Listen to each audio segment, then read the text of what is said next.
முன்னாடி இருந்த கவர்மெண்ட் 10 லட்சம் 10.5 லட்சம் கோடி வந்து உங்களுக்கே தெரியும் கழுவி எடுத்துட்டு போயிட்டாங்க. நோபல் பரிசு வாங்கிய பொருளாதார மேதை வந்து விளக்கினாலும் இவங்களுக்கு புரியாது. ஏன்னா தாவேகா தலைவர்களுக்கும் அமைச்சர்களுக்கும் மிகவும் நன்றாக தெரியும் தமிழ்நாடு கடன் சுமையுள்ள மாநிலம் இல்லை. தமிழ்நாட்டின் டெட் டு ஜிஎஸ்டிபி ரேஷியோ 26.1 விழுக்காடு. இது மற்ற மாநிலங்களை கம்பேர் பண்ணும்போது மிகவும் கம்மி. கடன் சுமையுள்ள முதல் 10 மாநிலங்களின் பட்டியலில் கூட தமிழ்நாடு இல்லைன்றது இவங்களுக்கு நல்லா தெரியும்.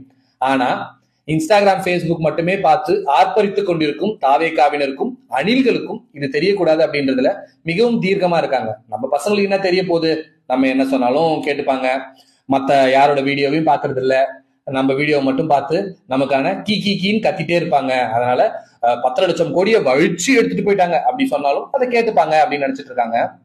மாண்புமிகு தொழில்துறை அமைச்சர் சகோதரி கீர்த்தனா அவர்களே, ஒரு பொய்யை மீண்டும் மீண்டும் சொல்வதனால் அது உண்மையாகி விடாது. இது மாற்றமா? இல்லை, ஏமாற்றம். நன்றி.